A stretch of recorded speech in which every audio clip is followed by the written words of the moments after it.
What's going on, Dolphins Nation? We are back. The Dive Bar, episode 71. A little bit different. It's even though we, 4 minutes late, it's fine. We're doing great here.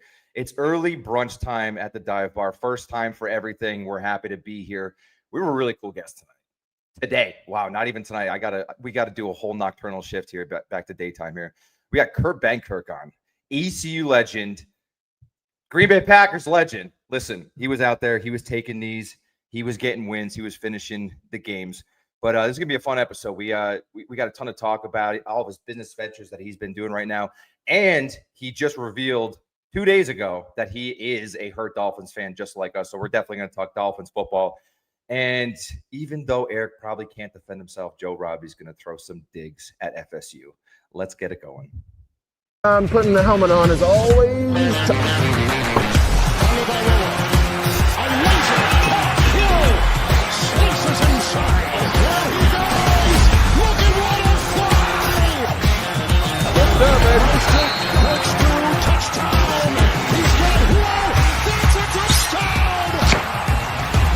The opportunity is right now. Terrific defensive play. Intercepted. Off the back. Two on the move. Going deep. Speed race. He's got Hill. He's got Hill. The Dolphins have recaptured the lead.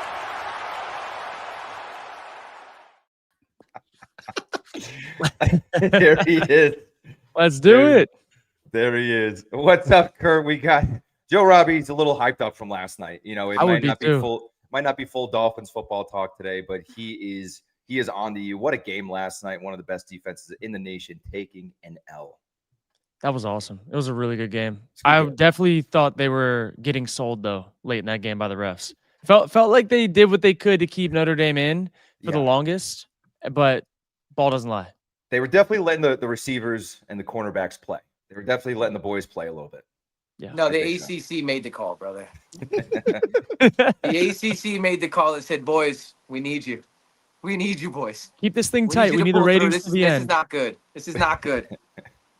That's funny. So when we announced Kurt Benkert was coming on the Dive Bar, it ruffled a couple feathers, but you immediately quote tweeted our announcement with a story about growing up as a Dolphins fan and the struggle is real. So I just want to give you a little chance. Give us a background about your love-hate relationship with the Dolphins and kind of like your upcoming. Yeah, I was brainwashed into being a Dolphins fan as a kid by my dad. I think he grew up loving the Dolphins because of their colors, and then the 72 season, like all that stuff. Like he kind of was in the lore of the past. I was born in 95, and there was not shit going well with the Dolphins ever since then. Maybe 1 or 2 years, but I just kind of got brainwashed into it and always thought it was going to be our year. All the way from freaking Ricky Williams and Sage Rosenfels and all of it, like the whole thing. But I was telling you guys before the show, I think part of the reason why I got the confidence to maybe I can play in the NFL and do it one day is because of the quarterback situation for the Dolphins for 20 plus years of my life. So thank you to the Dolphins for making me believe in a dream. Yeah, I think a couple of us got brainwashed, and same thing with me. Is I was a Dolphins fan because my dad was, and I just became a Dolphins fan. And thanks, Dad. Appreciate that one. So talking Dolphins, though, we got to start the episode, Dolphins podcast. We'll get into some cool things that you're up to right now, but just your overall thoughts on the Dolphins, specifically McDaniel, Tua, and this offense compared to last year. And remember, 2023, that was great. Yeah, I like McDaniels. I think McDaniel has such a good energy to him. I think he's really sharp.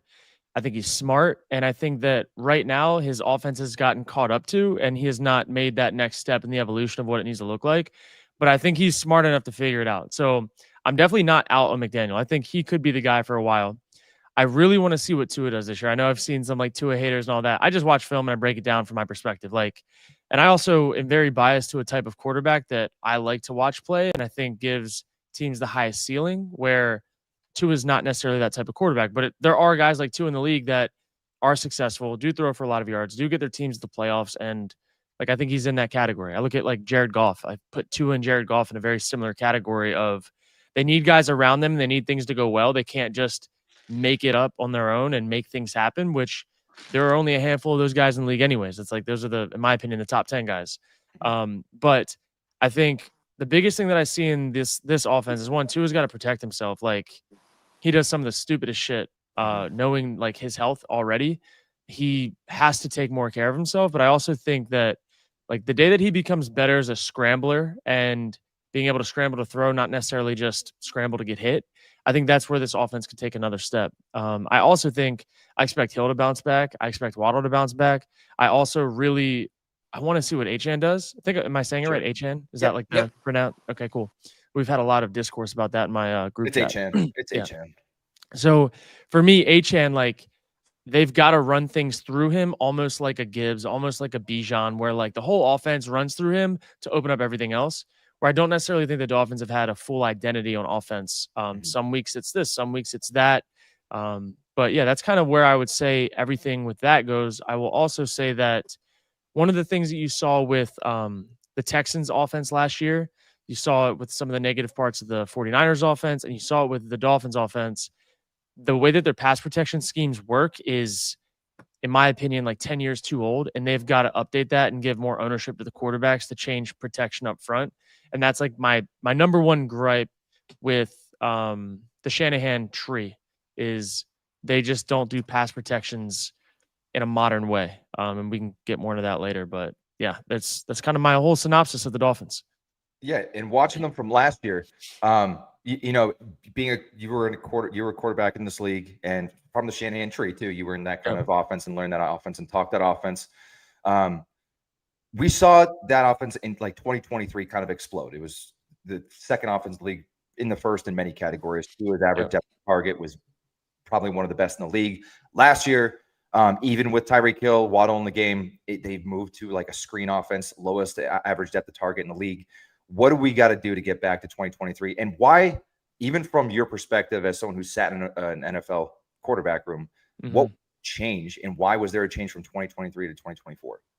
Yeah, I think there's the league is very cyclical, and if you like are watching some of the film, like something will work for a little bit because the defense doesn't have the answer, and then when the defense gets the answer, like that shit's dead.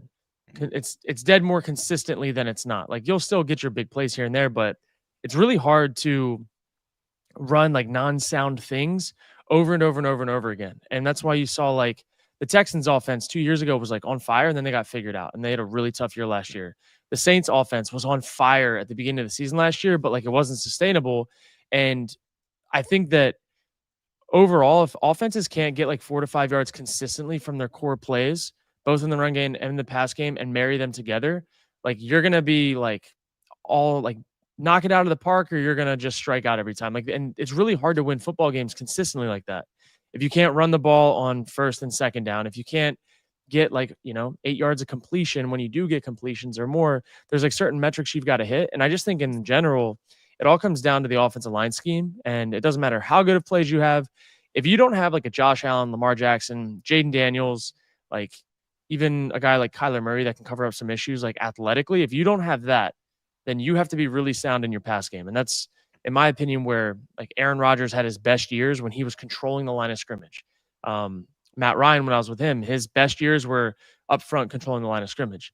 And in my opinion, you've got to give your quarterback that toolkit, but you also have to know what the hell you're doing. And I don't know if some of the coaches from that scheme have had enough experience with like line of scrimmage control from a quarterback's perspective to even like give their quarterbacks the keys that they need to be successful over the long term. And that for me has been just a very glaring sign of some of these offenses that look like they're good, but then they just can't get over the hump. And I think the league is starting to figure that out. Like these defenses, bro, like they are so damn good now, and they're not just sitting back playing cover two. Like they're not like they're disguising and blitzing, and they're doing a bunch of different stuff that really eats up the old school West Coast scheme. So I don't know. That's my opinion on it. The teams that are thriving right now are the ones that are able to fix things at the line of scrimmage with their quarterbacks, or have a quarterback that's just super athletic that can also throw and fix those things. Gotcha. Well, speaking of the O-line, kind of wanted you to speak more on that Shanahan tree and, how they scheme up their pass blocking. Yeah, it's really interesting. So when I was with the Falcons, we remiked things from time to time. We flippered things from time to time. And that means, say there's like, you have 5 offensive linemen and a running back. That's 6-man protection, right? So how that schematically works is the offensive line typically will have a slide side and a man side. The slide side is 3 big dudes holding the gap to their left, we'll say. And then the other offensive linemen are man-to-man on their 2 guys. So they don't have help. It's just 2 people on an island. And sometimes they'll play games or whatever. And then the running back is the 6-man in protection. And he is responsible for anybody to his side. And if they bring an overload to the opposite side, then he wraps typically.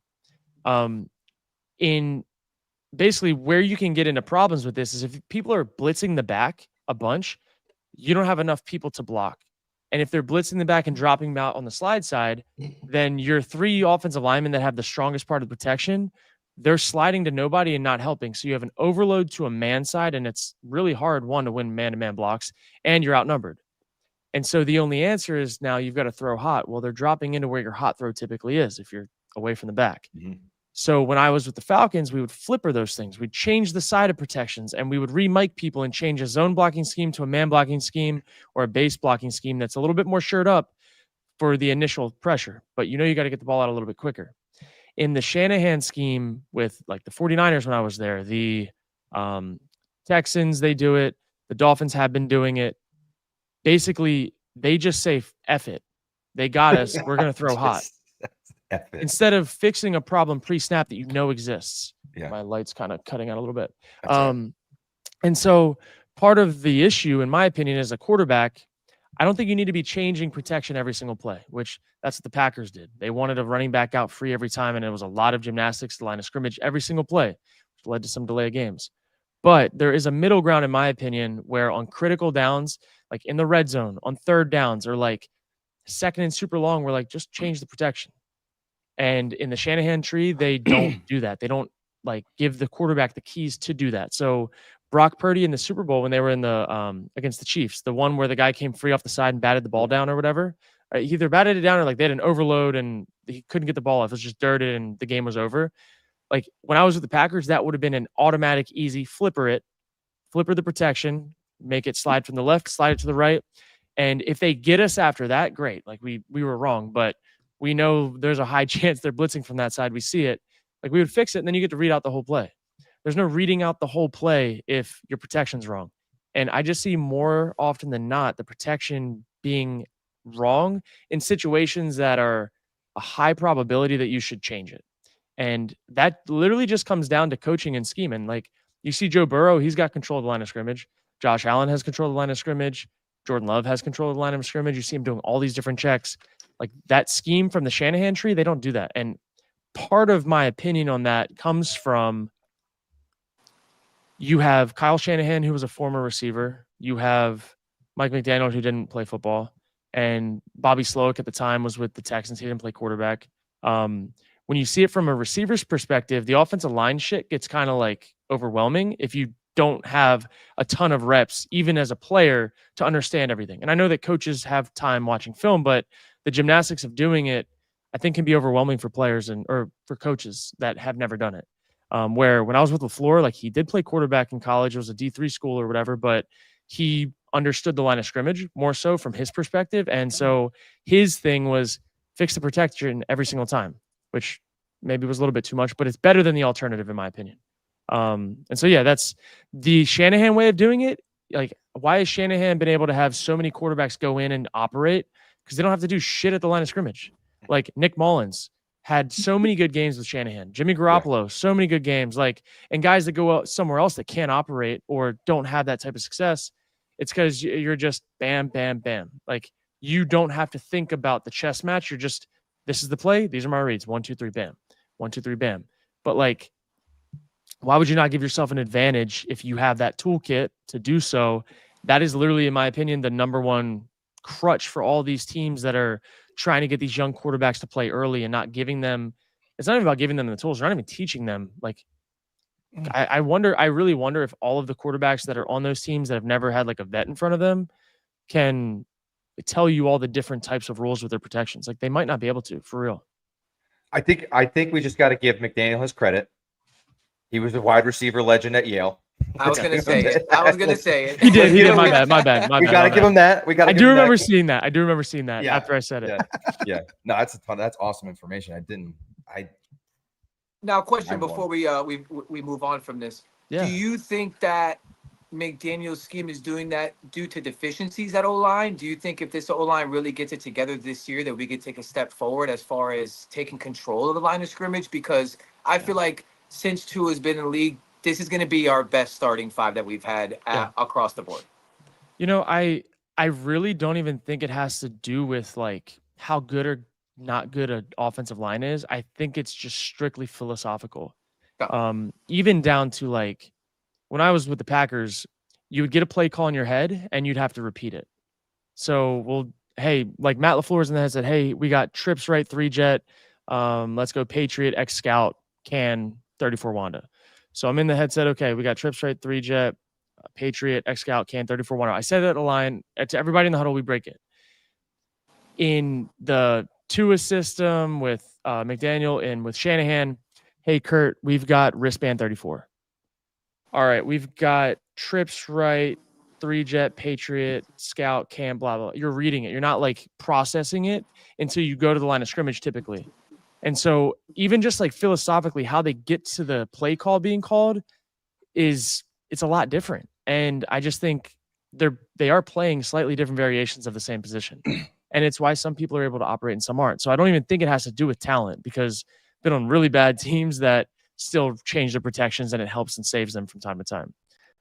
But it is I don't know, risk reward. Like, do you have a guy that can do it? I think Tua definitely can do it. But I don't even know if Shanahan McDaniel is comfortable living in that world. You know, whereas quarterbacks, line of scrimmage, changing things, bringing a tight end in when it's zero, like going completely off the reservation into like this bag of 10 plays that we have for X situation. It's a different game. Awesome stuff. Shout out to Kurt for coming, spend some time helping Bobby, us all. show him the football, by the way, Bobby. Make sure you show him. Yeah.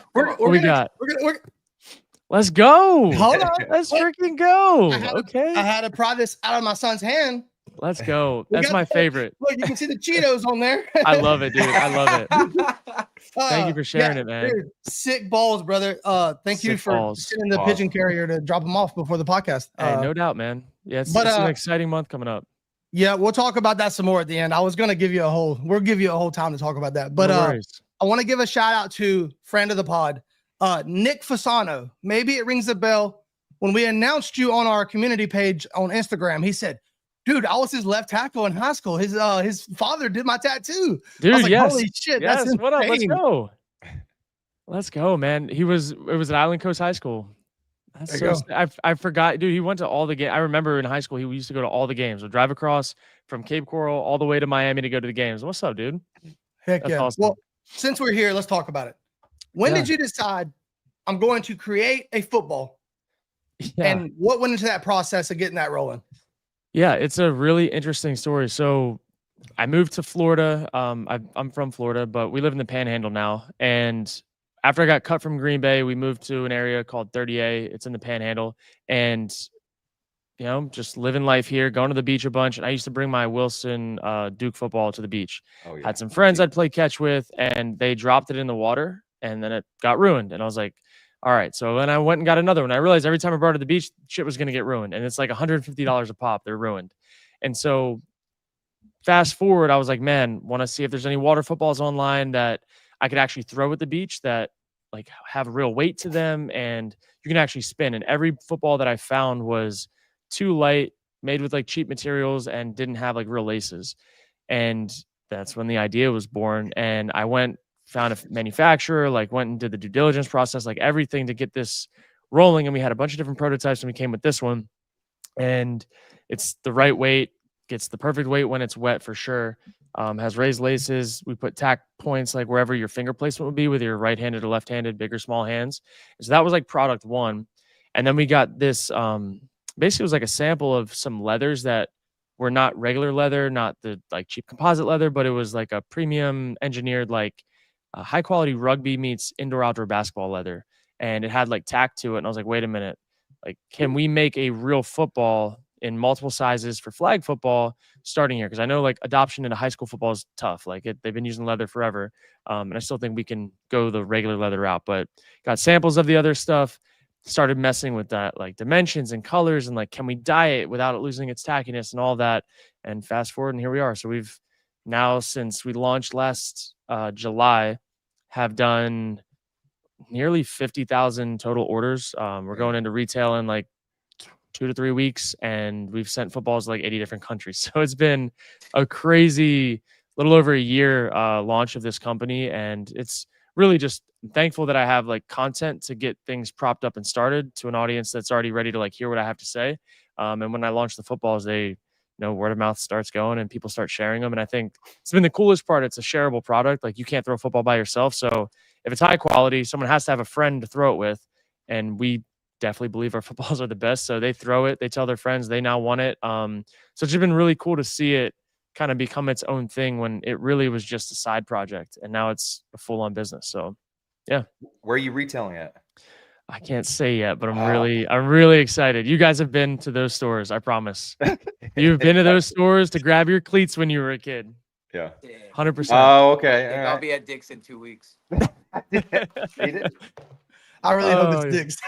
You said it, not me. Just for the clip. Putting our balls in dicks. Absolutely. Nice.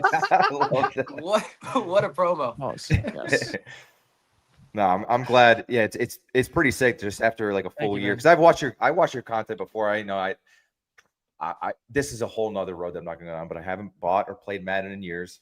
Yep. You know, whatever. But I still watch the Madden content, so it's cool to see it go on this venture in just 1 year, like, kind of explode. And I'm always looking for good football too. I'm always at the beach, so that's it, dude. Yeah, the Madden stuff's been crazy. Just flipping on a camera, having an idea, and then it turns into something.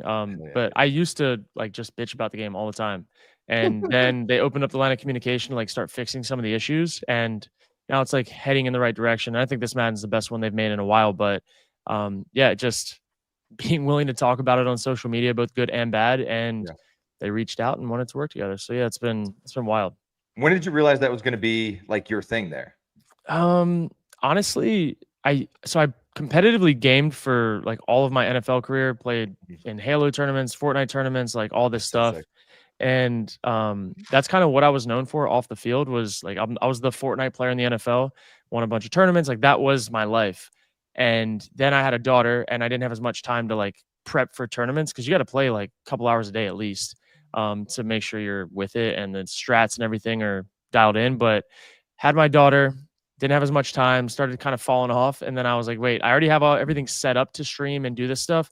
Let me just see if I can teach football through Madden one night.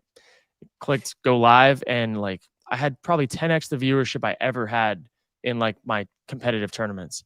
It's like, holy shit, like people want to watch this. And so then I started literally from ground zero, as if I was in training camp year one in the NFL teaching shit, and people just kept asking more questions. And so then it turned into kind of everything that it is now, and products and books, and just a lot of teaching, and a lot of content.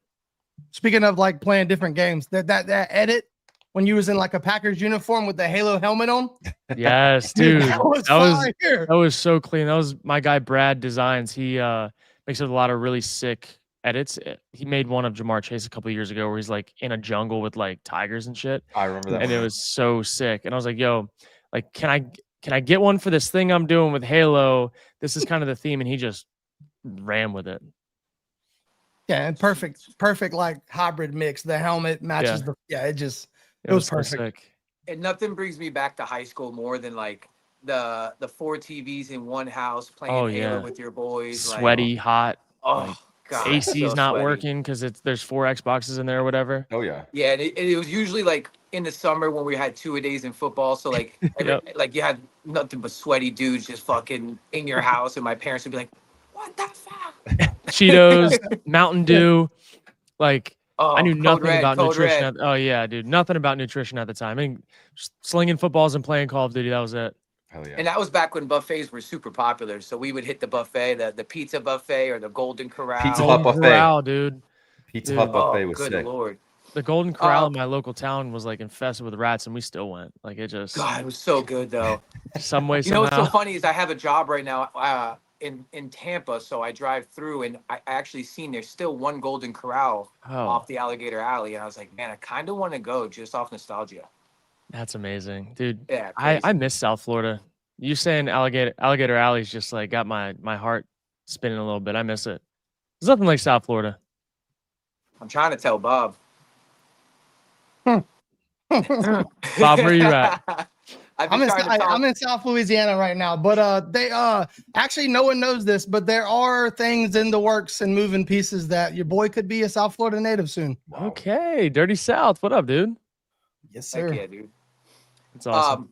So just to pivot a little bit, so you got to share a quarterback room with Aaron. Oh, here we go. There Oh, it that's is. Sick. Oh, that's sick, dude. I never seen that before. Yes, it was clean. It was Jeez super clean. Louise. Heck yeah. What a time. Yeah, we approve that message. That's sick. What a time. All Golden Corral is rat infested. I just saw in the comments. That's amazing. It really is too. That's the best part. Oh man. No, so I was gonna say is so you got to share a quarterback room with Aaron Rodgers, obviously Yes. future Hall of Famer. We've all watched playing growing up. I was a fan of him from when he was with Green Bay. What was that experience like for you? Because like everybody has so many comments about him. I just wanted to Oh. kind of get your perspective on it. Dude, he's the best. I loved him. He's very selfless, loves a good conversation, will argue about anything that he believes in, and will take his shirt off his back for you. Like, that's just him in a nutshell. Like, if he wasn't like all over the media and people trying to rip on him, like if you're just talking to him as a normal person, everybody would love him. Like, he's just a guy that you can respect. Like, you know, he means well. He wants to do right by people and he cares about people, but he also feels strongly about what he feels strongly about. Like, probably I do, like a lot of people do. Like, I just think I was actually talking to my wife about it today. The way that social media works, like most people would never say anything that they do on social media to someone in real life. They're just walking by them. And I just think he is just a product of where we are in society right now. And he doesn't get, in my opinion, like the respect he deserves and the appreciation that he deserves. But I loved him, man. He's a great teammate. He's brilliant, both on the field and off the field. And he's someone that if you just give him a chance, like I think people could learn a lot from him and maybe have a little bit more grace in how they talk about him. But yeah, he was awesome. You just want to be so polarizing. I mean, you're right. I mean, we've heard that story about Aaron Rodgers like a ton of times, saying like he's a great guy. You could just talk to him. I gotta agree with you there. Like it's everything gets framed a certain way, and you know, it's like we have to get this clip. We have to ask him these questions, and it's like if you ask him hard questions, he's gonna give you a hard answer, and that's what you see for him for the next 3 weeks. You know, whether it's you know McAfee or Joe Rogan, like wherever it is, you know, and that's just what you see. Yeah, and I think like look, he's gonna answer the question that you ask him, and it's gonna come from his like authentic place that he's coming from. And I just think not even enough people know. Like, I think you can tell a lot about a person by how they treat people. And Aaron treats people, no matter if they're the most important person in the room or the least important person in the room, like I was at the time. Like, he cares about each person. And I'll just like, for instance, a great story. Christmas with the Packers.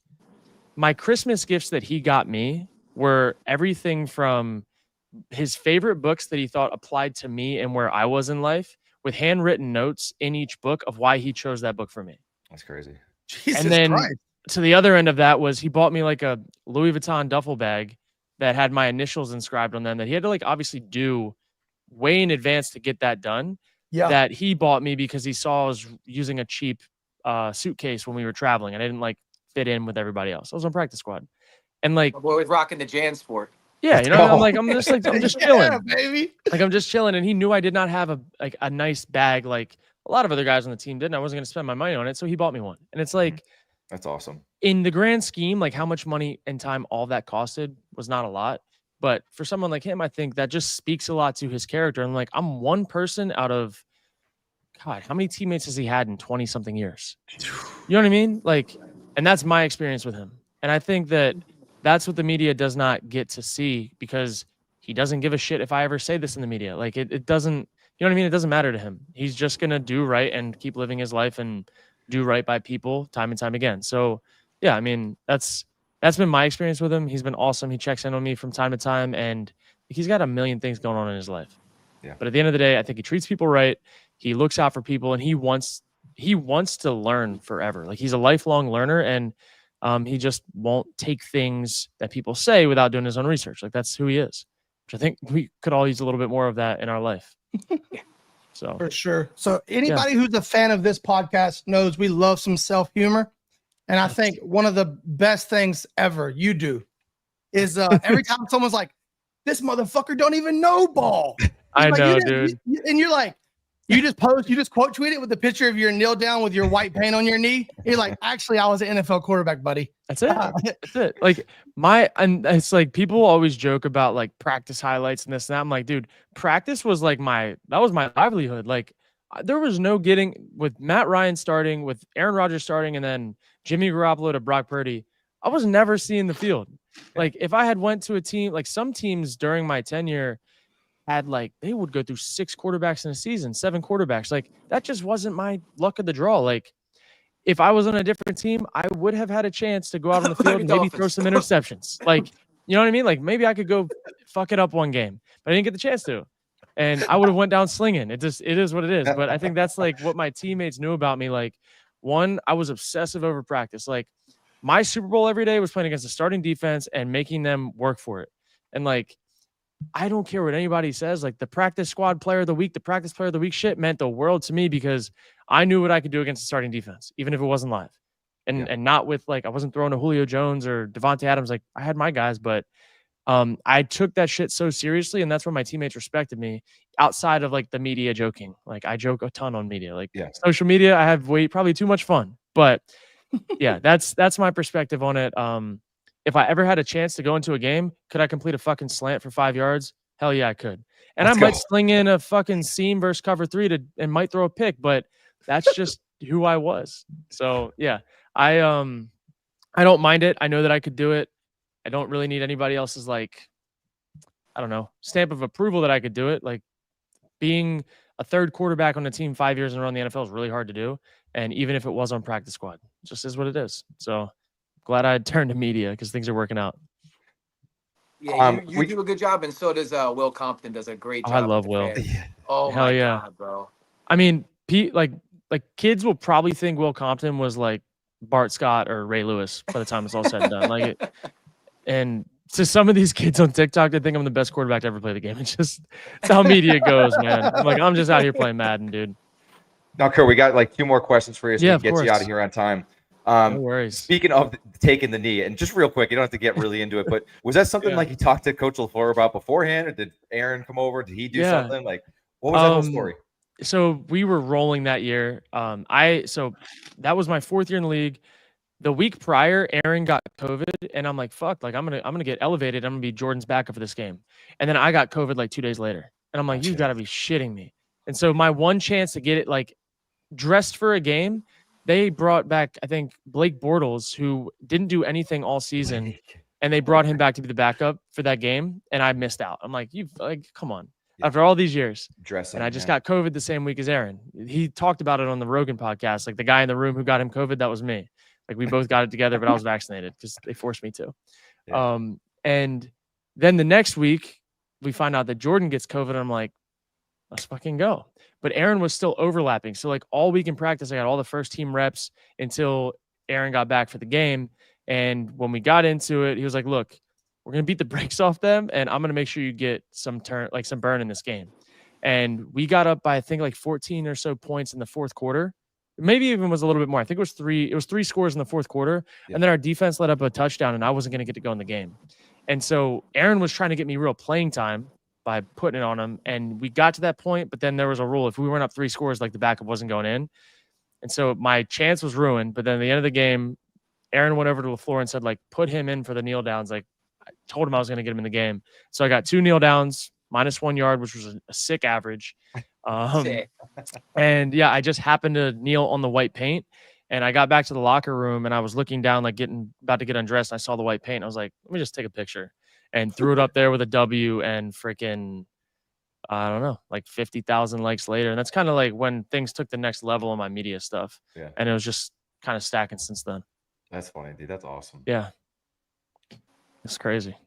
Didn't realize how important Aaron Rodgers was to your life. That's pretty cool, dude. He definitely, like, he literally like I probably would have got into coaching for like I love football, but like I don't love being tied to 12 to 15 hour days in the stadium, not seeing my family, whatever. But like to make the money that I wanted to make, like that's the route that I was probably gonna have to go. And when I saw that like media could start going, I could build businesses and all that, like it definitely gave me like the little boost to head in the direction that I really wanted to go in without it being so like, I don't know, it was still hard, but without it being as grimy up front. Like I definitely got a nice little jump start from it. So I'm super appreciative. Well, Yeah. hell of a time, Kurt. We appreciate you spending time with us. We definitely got to do it again one day. I'm down. Just give everybody a recap on like what you got going on right now, where they can find you, your schedule. I know it's crazy as hell right now. Yeah, it's a crazy year, but everywhere across the board, YouTube, Twitter, Instagram, TikTok, all of it at Kurt Benkert. And yeah, my company is called the Dime Lab. We got footballs, my book, Think Like a Quarterback, which has been really cool. I use Madden as the visual representation in this book, but I'm teaching like training camp install as if you're a quarterback in the NFL from a rookie's perspective. So all the foundation of the NFL is in this book. That's kind of the starting point for the series that I'm going to be writing about. But yeah, got all my products. We're going into retail soon. You guys will see them all around the country. But if you guys want to check out thedimelab.com, you will not be disappointed. The products are really good. So thank you guys for having me, man. Looking forward to doing it again one time. Heck yeah, man. Thanks for coming on, man. Sweet. Appreciate your Awesome. time. Kurt, balls in dicks, Benkert, baby. That's it. Balls and dicks, baby. You heard it here first. Literally, they heard it here first. I haven't told anybody besides my close people. So shout out to the Dive Bar podcast, baby. See you guys. Go, baby. All right. Appreciate you, Kurt. Hang around for 1 minute, please, so we can keep the local. Will do.